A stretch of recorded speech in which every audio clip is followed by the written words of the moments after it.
Ok, salut à tous, bienvenue sur le podcast.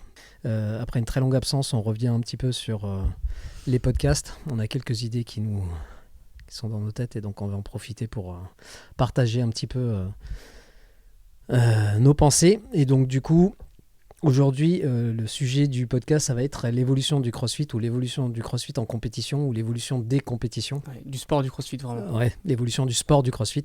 Donc ce qui se fait en compétition, pas vraiment de ce qui se fait dans les salles. Même si d'une certaine manière ça découle un peu, on va en ouais. parler, je pense. Et là, il vient d'y avoir les Rogue Invitational.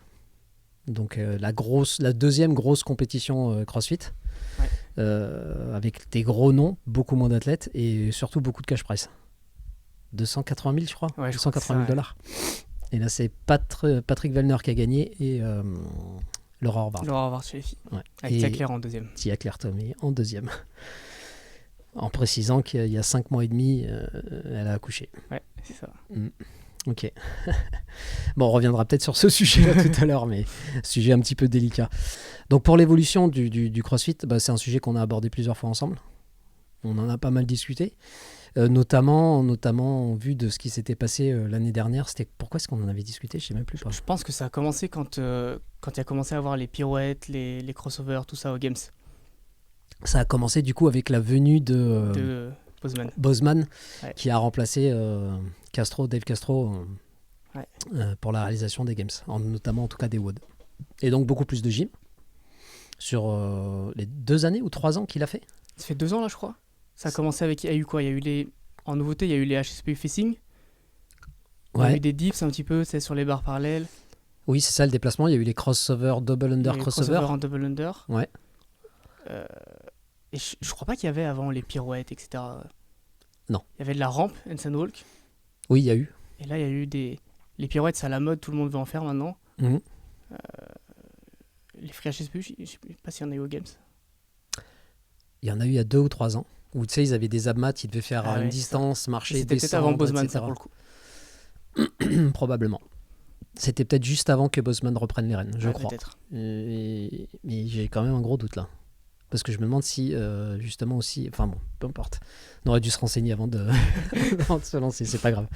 Mais en tout cas, oui, bon, il y a eu une grosse évolution en termes de mouvement, notamment en termes de mouvement gymnique. Ouais. Avec beaucoup de complexité à rajouter. Ça, je trouvais ça cool. Déjà, aux Games, il y a eu beaucoup de gens qui ont critiqué ça. J'avoue, les crossovers double under, j'étais pas fan, moi. Surtout parce qu'ils étaient ridicules sur ça, en fait. Beaucoup. Ils avaient du mal à faire. La problématique, en fait, c'est qu'on est là pour tester le plus fit. Ouais. Ok, on est là pour tester l'homme le plus fit de la planète, soi-disant. Du coup, si tu rajoutes un mouvement tel que le double under crossover, est-ce que ça vient véritablement déterminer qui est la personne la plus fit ou pas? Bon, sachant qu'il y a eu un gros débat là-dessus, il y a eu un gros débat sur cette année-là où ils avaient expliqué qu'en fonction des cordes que tu avais, en fonction du matériel que tu pouvais avoir, etc., ça pouvait faire des évolutions. Ouais. Et donc du coup, forcément, si le matériel joue un rôle aussi important dans la réalisation d'un mouvement, et on peut se poser des questions sur l'utilité en fait de ce mouvement-là. C'est comme si on te disait, il y en a qui ont pris des barres, les barres un peu plus courtes pour faire d'haltéro, ils sont mieux là-dessus, donc ils utilisent ça, plutôt que d'autres, puis ils utilisent des barres plus grandes. Mais donc du coup, c'est plus tout à fait le même mouvement. Ouais, parce que je me souviens plus, la première année où il y a eu ça, ils avaient chacun leur corde, leur propre corde? Je crois, oui. Ok. C'était pas des cordes imposées parce que maintenant, tout le monde a les mêmes cordes pour faire des crossovers. Oui. Donc maintenant, voilà.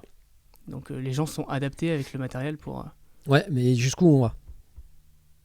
On va jusqu'où avec la corde? Des triple under, des quadruple under, enfin, à quel moment on fixe un seuil, à quel moment on se dit, bon, ça y est, maintenant... Après, ce qui est chiant aussi pour les athlètes qui sont pas des Games, c'est que s'il faut commencer à acheter une corde différente pour faire les mouvements... Ça aussi, c'est bon. Alors pour l'instant, il y a eu ça parce qu'effectivement, donc ces double under crossover ont donné ensuite des crossovers qui sont ensuite descendus. C'est au quart ou aux demi-finales ou aux Open? Au quart, il y a eu des crossovers. Au quart, il y a eu des crossovers. Single crossover, certes, single crossover. Mais du coup, il y en a beaucoup dans la box qui ont acheté des cordes ou qui ont modifié leurs cordes, etc. pour avoir la possibilité de faire ce mouvement. Moi, le premier, avec les cordes, j'étais nul. Avec les autres cordes, je suis un peu moins nul. Donc du coup, voilà. Donc ça, déjà, ça, c'est une problématique. Ça veut dire que si jamais ça arrive, par exemple, je ne sais pas si cette année ça arrive aux Open, Est-ce que rien que par rapport à la corde, il va être nécessaire de posséder 2 cordes pour être efficient dans le mouvement? Ouais. On peut Pour les faire, compétiteurs. voilà, surtout. on peut tout faire avec une seule corde, il n'y a pas de souci. C'est plus difficile, ça demande peut-être un petit peu plus de temps, mais c'est possible. Par contre, si on a une corde qui est faite pour plus ou moins, de la même manière qu'en CrossFit, on a des cordes faites pour les double under. Oui, Si on prend les cordes de boxeur ou les cordes d'autres sports ou de boxe taille, etc., moi la corde que j'avais en boxe taille était beaucoup plus grosse, elle tournait pas aussi vite. c'est beaucoup plus lourd. C'était beaucoup plus lourd. Le double under avec ça, ce serait beaucoup plus challengeant que de faire des double under avec les cordes qu'on a RPM ou autres. Ce que je trouve bizarre en fait, c'est qu'au Games, ils n'aient pas tous la même corde pour un exercice qui est nouveau en fait.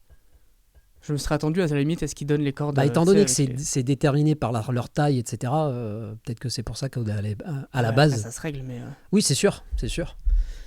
C'est sûr, et c'est ce qu'ils faisaient, c'est ce qu'ils ont fait après pour les heavy rope ou je sais pas quoi. Ou je sais même pas si d'ailleurs sur les heavy rope ils avaient pas des cordes de taille plus ou moins Je similaires. crois que t'as S, M, L et Ouais, voilà, c'est ça. tu te démarres un peu. Enfin, je sais que à Madrid c'était ça, Letty. T'avais 3 tailles différentes et tu t'adaptais. Ensuite, il y avait eu un autre mouvement aussi qui était à Paris que moi j'avais trouvé cool pour le coup, c'était les LC2 handstand. Avant de Ouais. marcher sur les mains, il devait partir en position LC. Le problématique, c'est qu'étant donné que c'était avec ce même WOD où il y avait justement des double under crossover, il y en a plein qui n'ont pas réussi à faire qui n'ont pas été jusqu'au bout. Ouais, c'était dommage. Je suis d'accord. Cette épreuve en soi, elle était bien parce que je trouve ça bien qu'au Games, la gym elle évolue. Ça fait des années que les barres elles augmentent. Et la gym, on stagnait un peu. C'était tout le temps les mêmes mouvements. Donc je trouve pas ça inintéressant que les mouvements ils évoluent. Ce qui est plus problématique par contre, c'est que ça descende à tous les niveaux. Que ce soit pas réservé que aux Games. Parce que, ouais, ou éventuellement semi-finale, quoi. Parce qu'on a eu l'exemple de, je sais plus quelle compète là, on la citera pas, tant mieux peut-être, mais une compétition sans qualif où ils se sont retrouvés avec des free HSPU et des pirouettes et de la marche sur les mains en arrière à faire, quoi. Alors qu'il n'y avait pas de qualif. C'était c'est vrai. une compète accessible à tout le monde. Oui, c'est vrai. Ouais, donc ça, c'est déjà, Et- ça c'est le sujet des compétitions qui sont organisées un petit peu. Maintenant, il y en a de partout, constamment, Ouais. etc. Il y a au moins 3 ou 4 ou 5 ou 6 compétitions par mois, chaque mois, un peu partout en France. Donc c'est bien parce que les gens ont la possibilité d'aller se tester, d'aller faire des compétitions, d'aller s'amuser un petit peu, parce que c'est plus dans l'optique de s'amuser qu'autre chose. Mais du coup, les gens qui organisent les compétitions ont un petit peu tendance à s'inspirer probablement de ce qui se fait soit aux Games ou ce qui se fait sur d'autres compétitions et ont toujours envie un peu d'innover. Le problème de l'innovation, c'est qu'au bout d'un moment, on se retrouve à faire des muscle-up sur des trapèzes. Ouais. Et là, quand on fait des muscle-up sur des trapèzes, est-ce qu'on est encore dans le crossfit ou est-ce qu'on est un peu dans le cirque? Ouais, et surtout, Pourquoi pas faire des HSPU sur des je sais pas kettlebells? de quelle compète tu parles, mais j'en ai une en tête où c'était encore une compétition sans qualif, où tu mets ça à la fin, en fin de compète, et Oui. ça peut être... Oui. Ça peut être à On risque. parle peut-être de la même compétition, mais après, peu importe quelle compétition, etc., c'est jusqu'où est-ce qu'on va en fait pour l'innovation. Est-ce que la personne qui fait le muscle-up le plus rapidement possible, ou on fait 10 muscle-up le plus rapidement possible sur les barres parallèles, sur les barres trapèzes ou je sais pas quoi, est-ce qu'elle serait pas aussi plus rapide sur les barres normales? Donc Ouais. quel est l'intérêt de rajouter les barres parallèles? Moi, il y a un truc qui me Les gêne barres, avec... pas parallèles, les barres les trapèzes, les ouais. trapèzes. Il y a un truc qui me gêne avec ça, mais on en a déjà parlé, c'est le fait que du coup, si ça descend pour toutes les compètes, le compétiteur lambda qui vient s'entraîner 1h30 tous les jours, il se retrouve à devoir passer du temps à apprendre des nouveaux mouvements, C'est mort alors pour lui. qu'il a déjà pas des bases C'est mort pour lui. incroyables, quoi.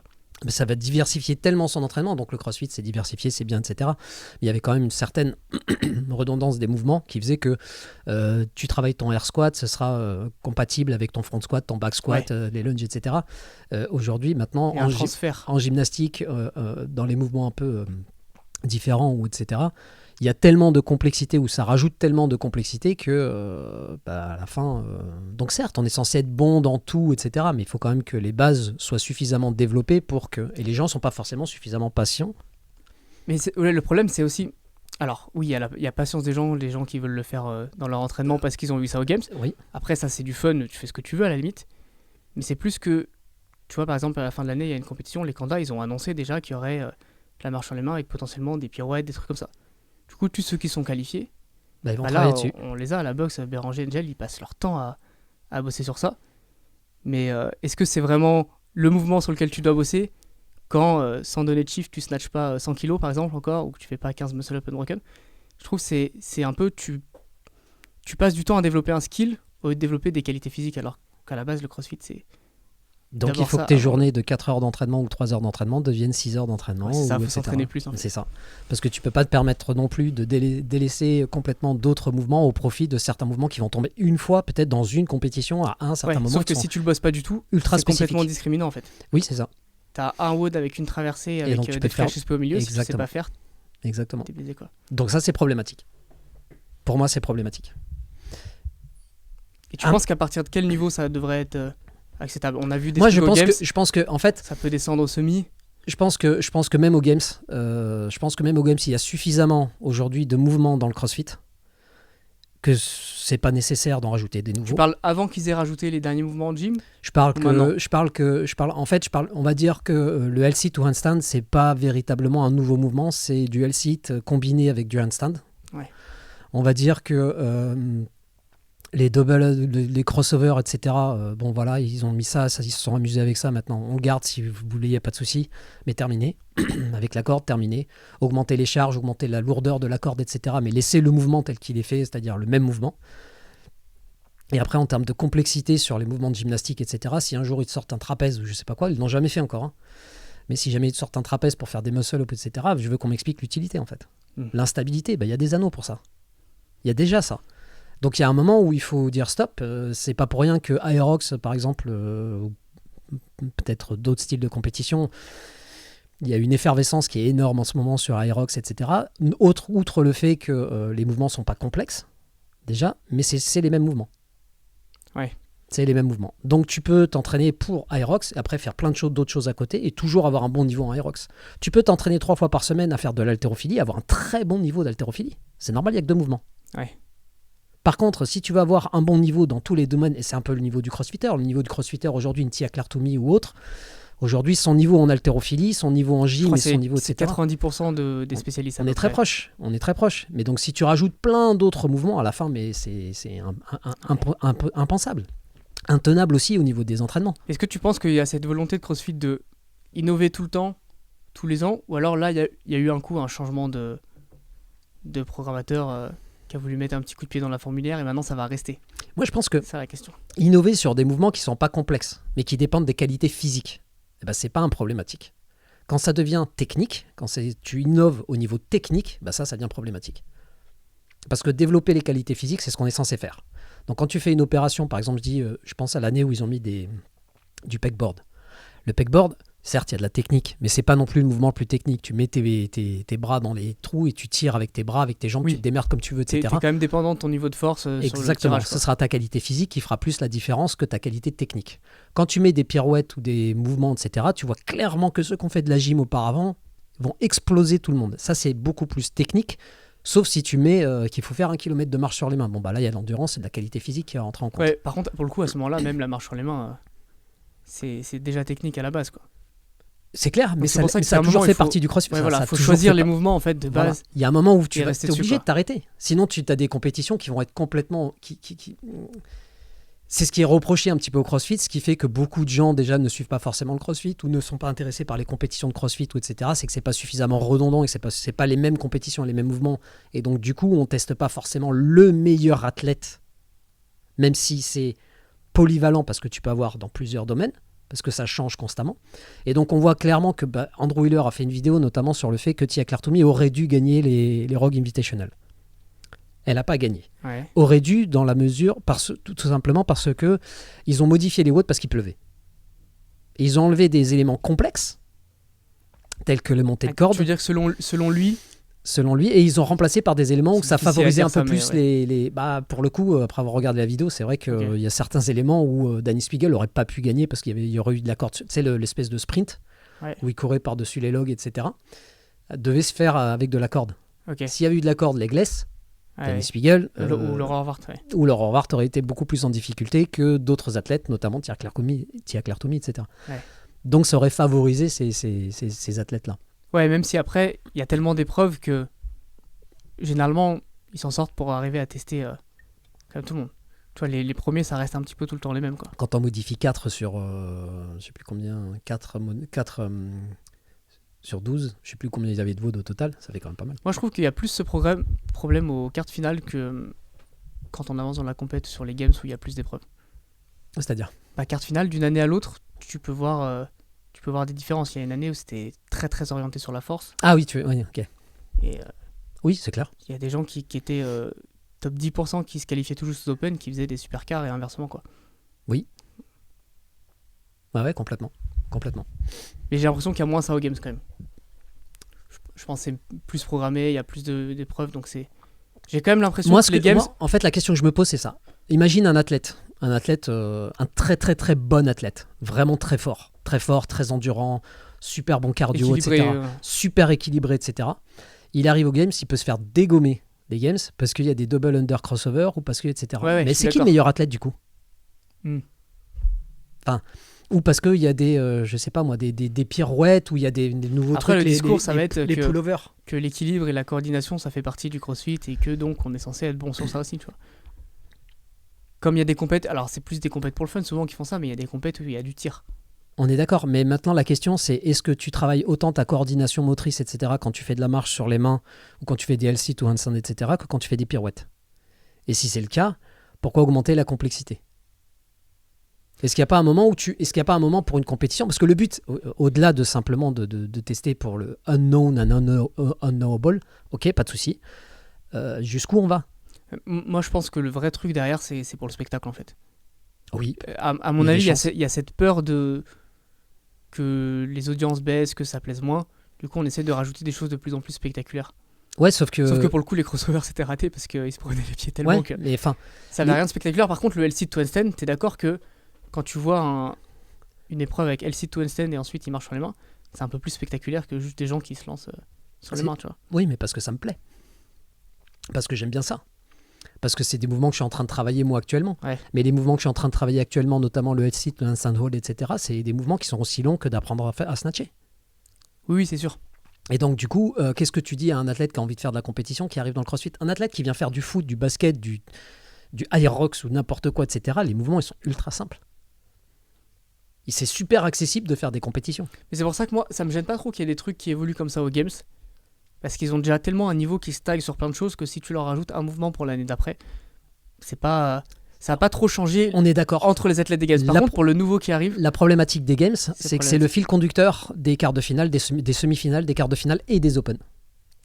ouais, Et donc ça dégouline, je sais pas comment ça trickle down, ça descend Ça découle. ça découle jusqu'aux Open. Et donc une fois que tu as ça aux Open, bah, les gens, quand s'ils veulent faire des Open, et c'est la compétition, c'est censé être la compétition du CrossFit pour tous les athlètes qui font du après, CrossFit. faut voir comment ça évolue. Parce que là, l'année dernière, les Open, pour le coup, il y avait rien de. Non, parce qu'il y a que 3 WOD. Donc maintenant, Si ça reste comme ça, les Open, Voilà. c'est bon. ça c'était une Est-ce que ça modification. va découler d'écart ou pas? Par contre, c'est ça qu'on va voir cette année, quoi. Au quart, il y a un petit peu plus de liberté. Un petit peu plus de liberté. Donc ça, c'est l'aspect intéressant. Maintenant, il y a un autre truc à dire sur les quarts, sur les Open. C'est que le principe de ces compétitions,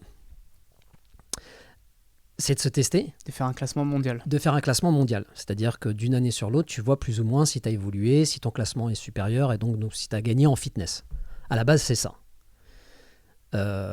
Sauf que pour que ça se soit fait et que ce soit valide, Il faut que tout le monde joue le jeu. il faut que tout le monde joue le jeu. Et clairement, c'est pas le cas. Mais non seulement les athlètes jouent pas le jeu, mais en plus CrossFit joue pas le jeu. Ouais. Parce que quand tu te retrouves à regarder des vidéos de mecs qui sont censés avoir fait les WOD, donc qui se font juger par l'intermédiaire des vidéos, que tu vois des vidéos qui sont complètement bidons, n'importe quoi. Ça a été fait n'importe comment, les vidéos, ça ressemble à rien. Le mec est pas du tout dans le frame, enfin dans le cadre. Le timer, on voit pas du tout le timer. Les mouvements, tu vois pas les pieds ou tu vois pas les mains, etc. Parler des shuttle run aussi, hein. Et, bon, alors ça c'est l'exemple, celui-là je vais y revenir là-dessus.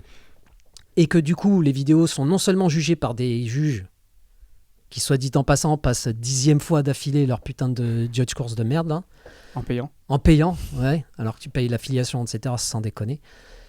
Et que tu te retrouves en fait à mettre des avis ou des revues ou juger des vidéos et que les vidéos, en fait, l'avis n'est pas du tout pris en compte et que tu vois que cette personne-là évolue au quart de Ouais, finale. parce que faut peut-être expliquer, mais pour les vidéos qui sont jugées, en fait, n'importe qui a le juge peut dire si selon lui elle est valide, la vidéo est valide ou pas, ou si le score est valide ou pas. C'est ça. C'est ça. Et on a vu des exemples. Oui. Il y a 70 personnes qui disent que cette vidéo est pas valide. Et pourtant, Et pourtant, la personne n'est personne passée. passe en quart de finale quand même. Voilà. Donc il y a eu plein d'exemples. Andrew Hiller, pour citer, lui, on a parlé de plein de personnes, etc., qui ont fait des vidéos à des niveaux beaucoup plus élevés.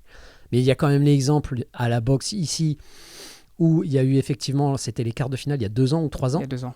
Ça avait fait un scandale énorme où les gens n'avaient pas fait les shuttle runs, le nombre avait fait C'est la ça. moitié des shuttle runs. Il y avait des shuttle runs, une rep c'était un aller-retour, Ouais. et il y avait un nombre incroyable de gens qui avaient fait Une rep, égale un un aller. aller. Exactement. Et il y avait beaucoup de shuttle runs dans l'autre. Exactement. Et ça avait complètement modifié le leaderboard avec des personnes qui auraient peut-être pu passer en. Pour le coup, c'était quoi à l'époque? C'était les C'était les semi-finales. semis déjà. Mais les semis des French, des machins, ou c'était le semi de. Je sais même plus. Enfin, C'était bon. semi-finale. C'était déjà les Ouais, semi-finales. je crois. Ok, bon. J'ai un petit doute. Mais... Et du coup, et CrossFit n'a strictement rien fait. En gros, le discours de CrossFit a été de dire les meilleurs sont passés. Ne vous inquiétez pas, les meilleurs sont passés, donc Je pense que c'était pas faux pour les vraiment rien à foutre. tout meilleurs. Rien à foutre. Par contre, les 60. Rien à foutre. C'était un vrai problème. Rien à foutre. À un moment, tu payes. Déjà, d'une, tu payes. Pour avoir ton nom. Si tu veux ton nom sur le leaderboard, pour savoir où est-ce que tu es, etc., t'es censé être, tout le monde est censé être sur le même pied d'égalité. Tout le monde est censé avoir exactement le même jugement, les mêmes standards, les mêmes choses que tout le monde. Qu'il y ait des petites variétés, des petites choses, etc. Ok, c'est quand même global. Mais à ce point-là, quand tu as une personne qui respecte pas et qui fait la moitié du vote, désolé, t'as pas lu les standards, ciao, bye bye. Surtout que c'était pas très compliqué. Ton score, il est à corriger, en fait, invalidé voilà. et on n'en parle plus. Sinon, toi, qui es un athlète, qui met énormément de temps à t'entraîner, prenons Letty par exemple, Bah, c'est... qui fait la totalité de ses reps, etc., et qui se rend compte elle est sur ce WOD-là spécifiquement, elle est mais à des années-lumière du top 100 dans lequel elle aurait dû être, c'était même du top 50 ou même Fallait moins. faire top 60 et elle avait fini 80 et quelques. Voilà, Sauf que sur SWOD, elle s'était pris... voilà, exactement. Mais donc, attends, comment t'arrives à justifier ça? Ouais. Parce que du coup, ils vont dire que les meilleurs sont les meilleurs, sauf que quand t'es entre 80 et 60e, s'il y a un WOD où t'as plein de gens qui se mettent entre toi Oui. et la 60e personne, bah... Ça te donne des fausse places. tout le classement. Et derrière, toi, en tant que coach, ou elle, en tant qu'athlète, comment est-ce qu'elle se juge elle-même, même si elle n'avait aucune prétention d'aller aux semi-finales, etc. Comment elle se juge elle-même? C'était quoi son véritable final? Bah, même nous, Elle était avant de 80e savoir ou 100e? ouais. Avant de savoir qu'il y avait eu ce problème, on s'était dit, mais elle se demandait comment ça se fait qu'elle avait été si mauvaise. En voyant le classement, nous on s'était dit, mais qu'est-ce qu'on a raté dans sa prog? C'est pas normal de se prendre une boîte comme ça. En fait, devant elle, il y avait peut-être 500 personnes qui avaient fait la moitié du shuttle run. Exactement. Et qui se sont pas vus recadrer. Et du coup, on ne saura jamais quel aurait été son vrai classement sur ça. Est-ce que Exactement. c'était vraiment un point faible, peut-être, Exactement. ou pas? C'est impossible. Donc de la savoir. problématique là-dessus, c'est t'as payé pour. Et si c'est pas pour aller aux semi-finales, au moins pour avoir un classement ou pour avoir un leaderboard. Ouais, juste Et au pour final, juger, tout quoi. est faussé. Mm. Et donc, si CrossFit ne sont pas capables, si eux ne sont pas capables de gérer, bah, faut qu'ils fassent des choses plus simples. Il faut qu'ils se démerdent. Et c'est à eux de se démerder. C'est eux qui organisent cette compétition. C'est à eux de se démerder pour que les choses soient ultra claires, nettes. Arrêtez de me changer ces putains de standards sur les HSPU, sans déconner. Sans déconner. Il n'y avait pas de standard avant, c'était bras tendu, etc. Ensuite, ça a été l'avant-bras. Ensuite, ça a été l'avant-bras, puis le poignet. Maintenant, c'est après, c'était un Ensuite, cadre. c'était un carré. Après, ensuite, c'est... non, c'est le... Non, mais sans déconner. Mais il y a un moment où il faut arrêter. Il y a un moment où une push-up, c'est un push-up. Un HSPU, c'est un HSPU. Déterminez les standards que vous voulez établir et vous restez là-dessus. Et si des gens arrivent à trouver des raccourcis ou des manières de le faire plus rapidement, etc., qu'est-ce qui va se passer? Eh ben, on aura des mouvements qui vont évoluer tels que les keeping pull-up ou les On va butterfly. évoluer en butterfly. Exactement, terminé. Faut arrêter d'essayer de changer. Chaque année, les burpees ont un nouveau standard. On saute avec pieds joints, un pied après l'autre, on tourne dans... Mais sans déconner, mais jusqu'où on va là?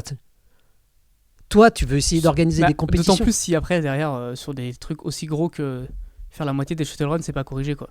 Mais bien sûr. Donc quel est l'intérêt? Parce que nous, en tant que coach, tu dis, mais le temps qu'on passe à expliquer aux athlètes les nouveaux standards, à mettre les scotch pour que tout le monde passe les open correctement. Tout ça pour qu'au final, ce soit pas jugé, que voilà. ce soit pas vérifié par CrossFit derrière.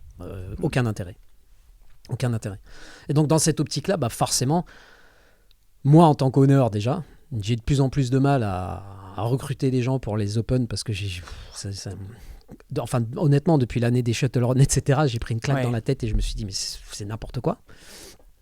Qui me force en plus à faire un judge course avec exactement les mêmes standards qui eux-mêmes changent pendant la compétition des Open, etc. À la fin, tu dis, mais allez faire Irox, quoi.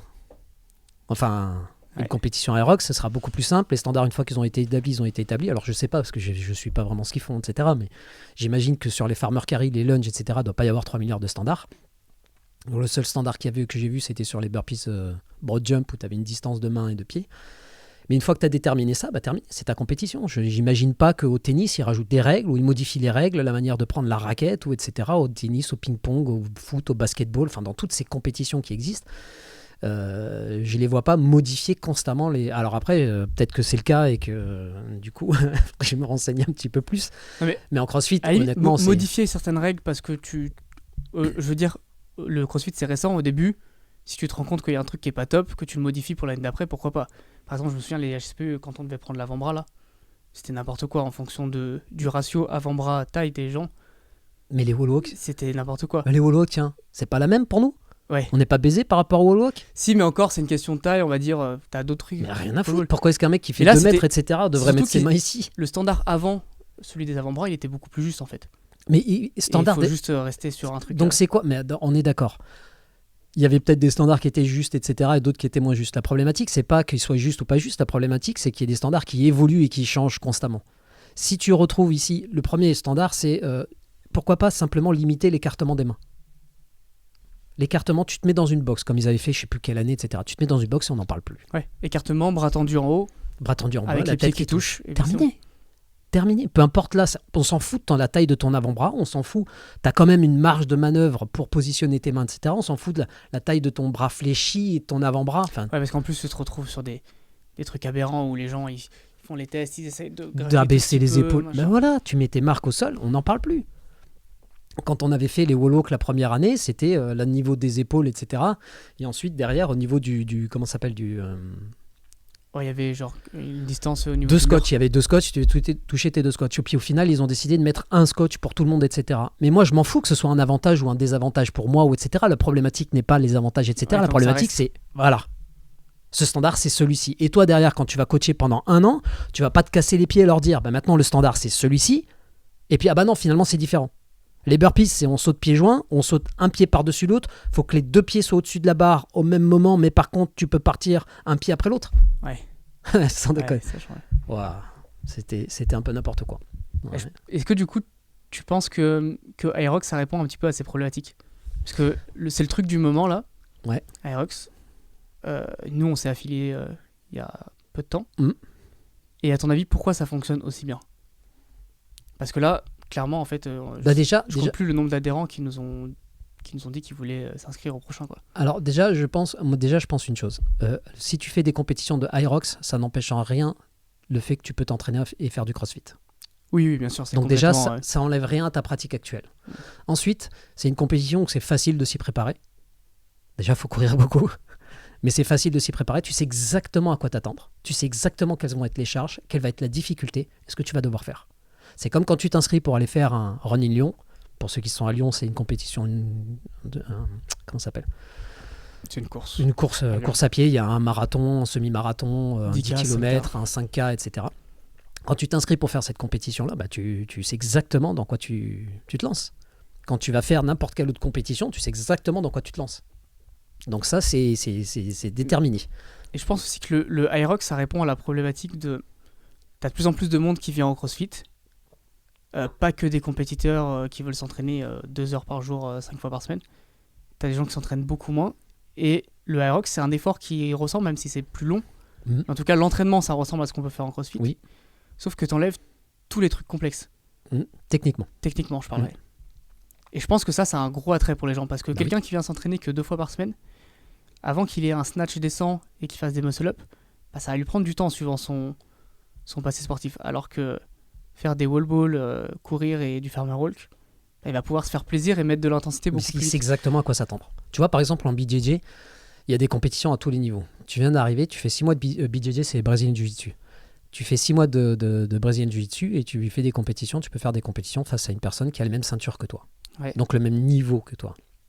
Aujourd'hui, tu as des compétitions CrossFit organisées à gauche, à droite, etc. au niveau scale, où tu as des mouvements où tu te dis mais c'est n'importe quoi. Et puis tu as même des gens en scale qui, eux, ont un niveau, c'est n'importe quoi. Ils devraient être élites et ils se retrouvent en scale pour se faire plaisir ou pour aller se taper un podium, etc.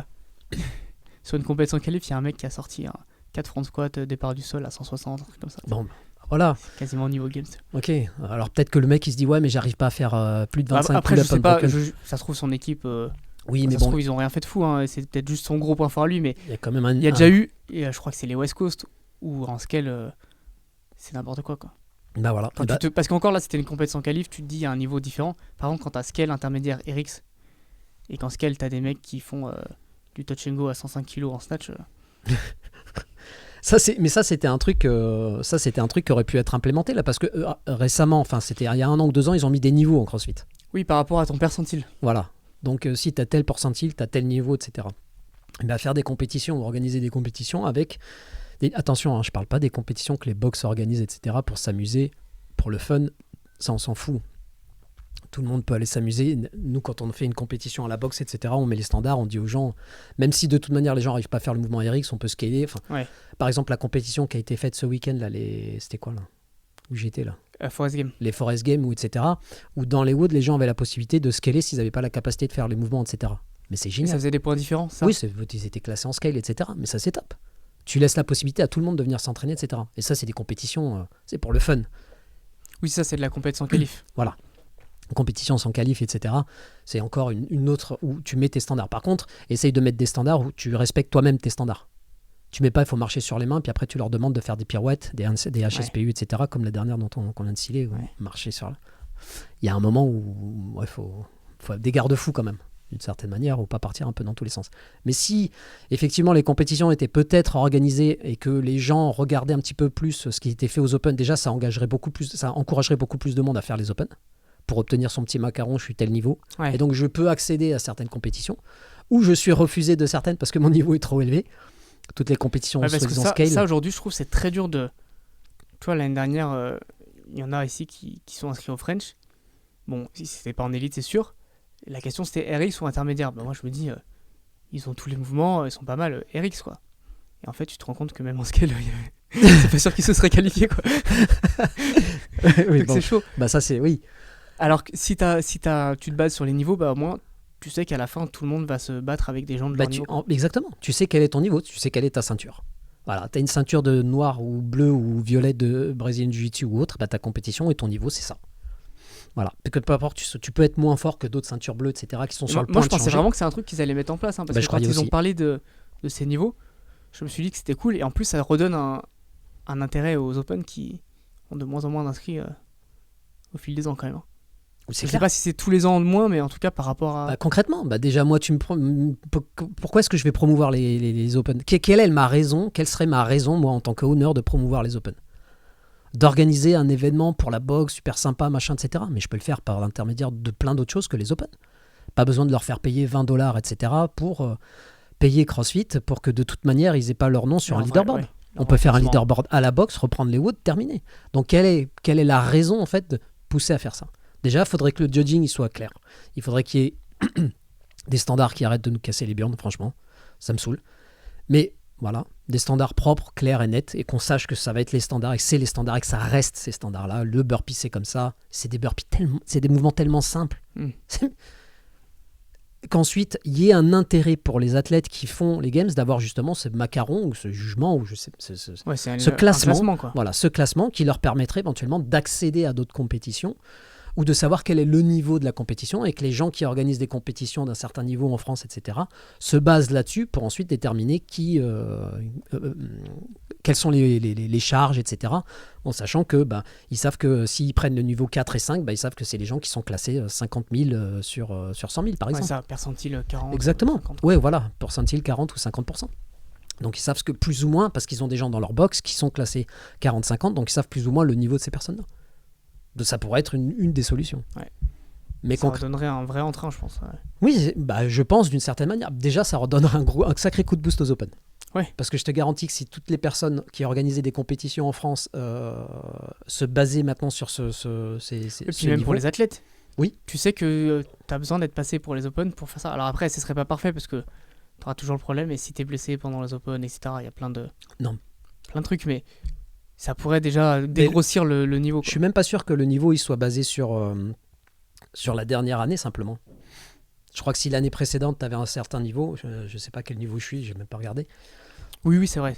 mais je suis pas sûr que si une année, tu peux pas faire les Open, tu perds complètement ton classement. Mais j'ai- certes, c'est peut-être drastique de dire d'interdire ou pas d'interdire, mais c'est pour donner un ordre d'idée où tu as des athlètes qui s'inscrivent à des compétitions et qui se retrouvent sur place derrière à être surpris, voir le niveau et d'une de la compétition, le niveau des mouvements, etc. Alors que c'est une compétition sans Ça qualif. permettrait juste de donner déjà des consignes en fait un peu Oui. plus claires aux athlètes, quoi. Et si tu fais Et une de les qualif... aider à choisir les bonnes catés, parce que des fois, à force de voir qu'en en RX ou en Inter, c'est un niveau très élevé, il y en a qui vont s'inscrire directement en scale dans toutes les compètes, alors que ça se trouve, Ouais. cette compète-là, c'est pas le niveau, quoi. Oui, et puis si tu fais des qualifs, etc., fais des qualifs qui sont en rapport avec la compétition que tu vas leur mettre derrière, d'une certaine manière.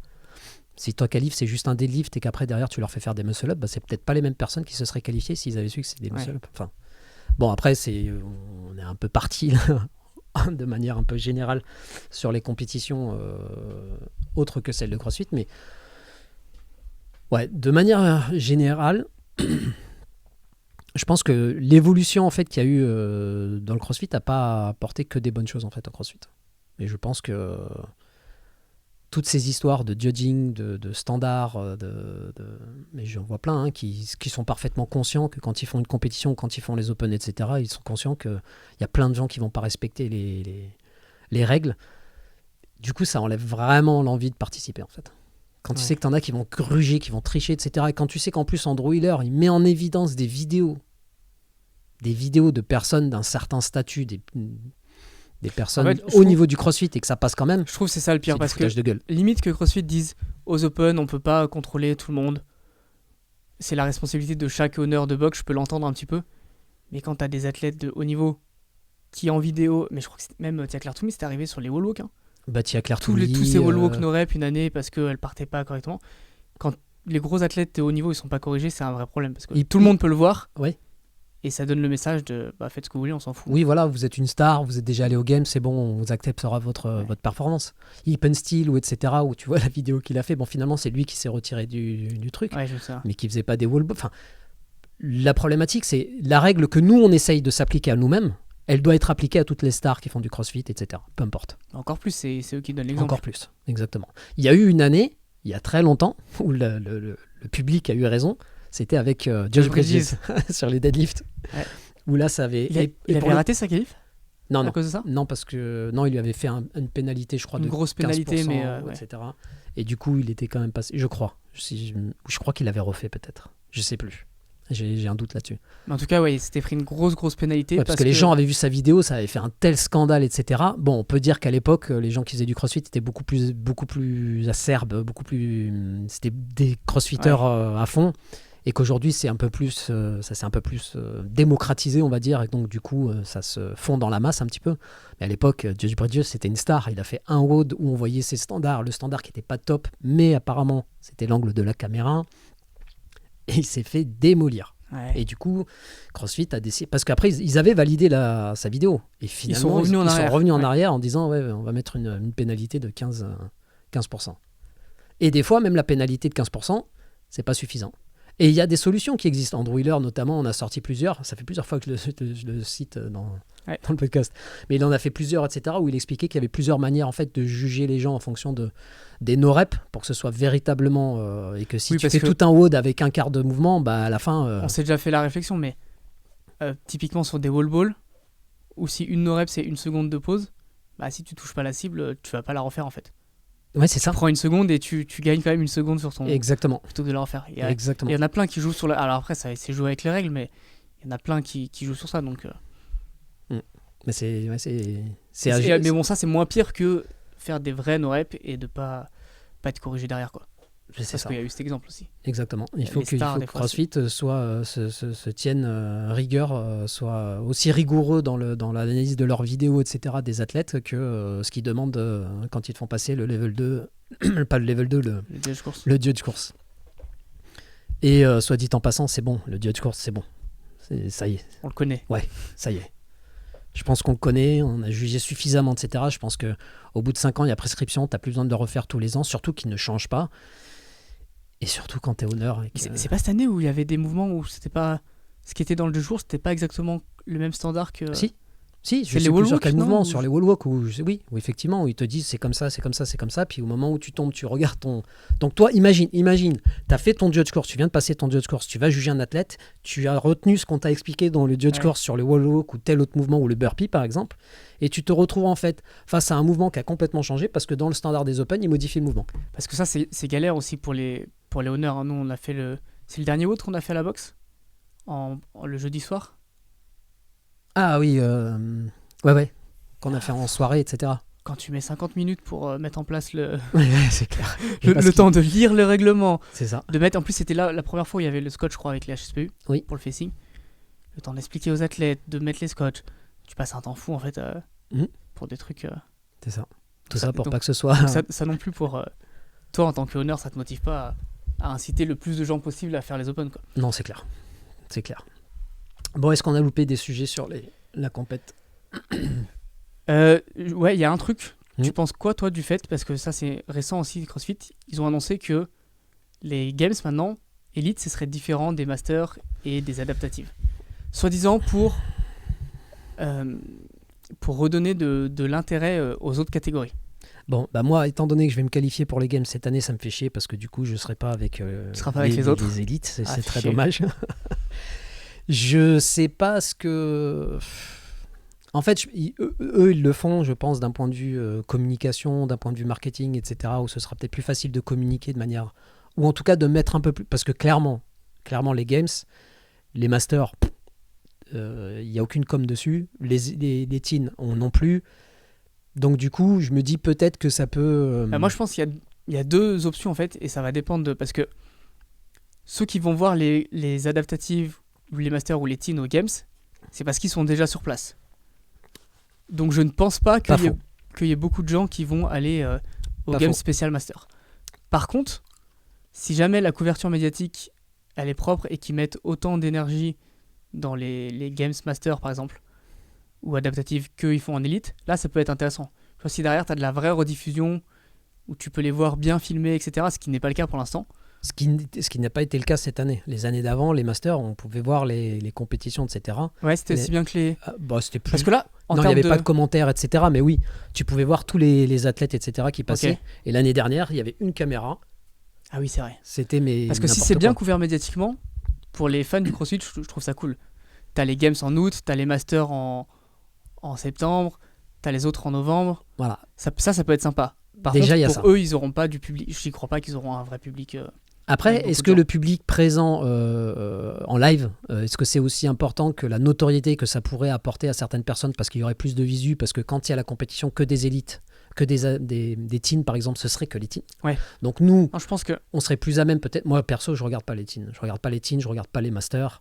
J'ai dû regarder une ou deux fois quand il y avait des personnes qui m'intéressaient pour voir ce qu'ils faisaient de manière très spécifique parce que c'est des athlètes que je suis. Mais sinon, je regarde pas trop. Ça veut dire que quand c'est les games, je regarde les élites. Basta. Maintenant, si il y a que les élites à ce moment-là, et donc tu regardes ça et qu'après il y a une autre compétition que pour les teens, peut-être que Ouais, un autre moment dans l'année. exactement, tu regardes, on aurait plus tendance peut-être à regarder et ça pourrait nous laisser nous rester, nous garder engagés dans les compétitions. Parce que clairement, depuis août, à part les Rogue Invitational qui ont eu lieu ce week-end, il y a eu strictement rien. Ouais, c'est ça. Je pense qu'en termes de spectateurs, pour les fans de CrossFit, ça peut être intéressant. Et l'inconvénient de ne pas avoir des gens en direct, il peut être largement compensé s'il y a une bonne couverture médiatique. C'est ça. Et ça, on n'en sait rien pour l'instant. Ce que ça va donner, c'est la première année. Je pense que Tu penses que ça va être propre? Je pense que la couverture médiatique, est-ce qu'elle va être importante? Je sais pas, mais je pense qu'elle sera. En fait, quand je dis couverture médiatique, c'est au moins avoir un feed, un live ouais, là-dessus on est d'accord. bien filmé, comme les games, quoi. Je pense qu'il y aura il y aura au moins ça. Ok. Je pense qu'il y aura au moins ça. Mais par contre, voilà. Après, moi, la question que je me pose en tant qu'athlète, là, c'est comment est-ce que ça va changer la préparation? Est-ce que les Open, Bah, ça change tout ton Exactement. ta planification annuelle. c'est ça? Et à quel point ça va la Parce changer? que du coup, ouais, faudra voir le décalage qu'il y a entre Déjà, les en tant que compétitions, master, en tant que master en élite, rien que pour la préparation entre les Open et les quarts de finale, il y a 2 semaines d'écart. 2 semaines d'écart, c'est quand même pas rien. Ça fait une belle petite différence. Les athlètes élites ont 1 semaine de récup et ensuite derrière ils font les quarts. Et nous, c'est 2 semaines après. En fait, s'il y a un trop gros écart, ça va juste faire que le hors-saison des athlètes Il va les athlètes masters, il il va va être très diminuer. court, quoi. Peut-être. Je sais, j'ai pas regardé en fait les Enfin, dates. après, ça dépend de leur niveau. Ça se trouve, les Open, tu t'en fous et tu le comptes dans ta hors-saison. Mais Possible. ça va décaler la planification annuelle. Donc ça, c'est pas forcément un problème tant que ça reste comme ça les années précédentes. Tant que ça reste comme ça. Parce qu'on a quand même eu les Open. On n'a pas parlé de ça aussi. On a quand même eu les Open en novembre une année. Hein, Oui, c'est ça. On n'a toujours pas parlé de ça non plus. L'évolution aussi dans le CrossFit, dans la compétition, etc. Des formats de compétition. Il y a toujours eu les Open. 5 semaines, c'est passé à 3. 3, je pense que ça va rester. Ensuite, il y a eu les quarts de finale qui sont arrivés. Ensuite, il y a eu les semi-finales qui ont changé. Tous les ans, ça change. Ensuite, il y a l'endroit où ils font la compétition. Tous les ans, ça change. Il y a la date qui n'est pas toujours exactement la même. Ouais, le fait que l'endroit il change, c'est pas trop. Non, au contraire, ça pourrait être quelque chose de bien, positif. Ouais. Mais il faudrait que les dates soient plus ou moins les mêmes. Et il faudrait aussi que les semi-finales ils se mettent d'accord. On revient en Regionals ou on revient pas en Regionals? Ouais. Regionals, on est passé à... Ça, moi je trouvais que c'est... Je comprends pas pourquoi ça a été changé, mais ce qu'ils faisaient au tout début, c'était super. Et en plus, les régionales, ils faisaient tous les mêmes WOD, non? Oui. Donc certes, ceux qui le font après, ils sont avantagés, mais bon, comme ils mais se ça leur battent coûtait que trop avec... cher. Et donc du coup, ils ont vu que ça leur coûtait trop cher, ils pouvaient plus en organiser, donc ils sont passés avec des partenaires. Mais en quoi ça coûte moins cher que... Ah d'accord. Ils s'étaient passés avec les partenaires. Avant, c'était les French, c'était quoi en Angleterre là, j'ai oublié le nom des compétitions, mais c'était les French qui sélectionnaient en fait les gagnants. Ouais. Après, il y a eu aussi les champions de per pays. Mais Ah oui, les champions nationaux, ouais. Mais tu te rends compte en disant toutes les évolutions qu'il y a eu sur ces compétitions-là? C'est aberrant. Ça change constamment. Surtout que à chaque évolution, tu te dis pas « Ah, c'est mieux comme ça, quoi ». Non, et puis des fois, il y a des retours en arrière, mais qu'il y ait des évolutions, ok, mais là, c'est des changements drastiques. Ouais, ça. Mais les Open en novembre, quand même. En octobre. Ouais. Ouais, c'est vrai. Ça a duré 1 an et ça... Voilà. Donc, ouais, voilà. On va s'arrêter là, peut-être. À moins que tu aies d'autres choses à... Non, bah du coup, venez à CrossFit Urban, on fait des Hyrox. C'est cool. Voilà, je sais pas ce que vous pensez, vous, de l'évolution qu'il y a eu. Alors, ça dépend depuis combien de temps vous faites du CrossFit. Mais si ça fait depuis un certain temps, de ce que vous pensez des évolutions qu'il y a eu sur les Games, sur les Open, les semi-finales, les quarts de finale, les Regionals, enfin toutes ces choses-là. Mettez en commentaire ce que vous pensez déjà des compétitions actuellement qui sont organisées à droite, à gauche, en France, sur le territoire, ou même éventuellement en Europe, parce qu'il y en a maintenant qui sont des compétitions européennes. Et bah, mettez en commentaire ce que vous en pensez. En tout cas, il y en a ras-le-bol du changement pour moi, en tout cas, vis-à-vis du CrossFit. J'aimerais bien que pendant 2, 3 ou 4 années de suite, ce soit similaire. Ouais, tu sais qu'on trouve un rythme, qu'on sache un peu où est-ce qu'on va, etc. Et qu'on puisse entraîner déjà les athlètes de manière... Alors après, ça ne change pas vraiment au niveau de l'entraînement, mais que ce soit clair et net, que les burpees soient faits d'une manière, les HSPU d'une manière, les pull-ups aussi d'une manière. Si vous voulez interdire quelque chose, interdisez-le, mais une fois pour toutes. Et qu'on ne soit pas constamment à devoir changer les standards, à faire des nouveaux mouvements, en fait. Quand on apprend à jouer au tennis, un service, c'est un service. Donc voilà, bah, si vous avez des commentaires, laissez-les, mettez un pouce bleu, partagez, et puis on se retrouve peut-être la semaine prochaine, qui sait. Quand je dis ça, on part à un mois sur. Donc on verra. Voilà, allez, à plus la team. Ciao. Ciao, à bientôt, bye.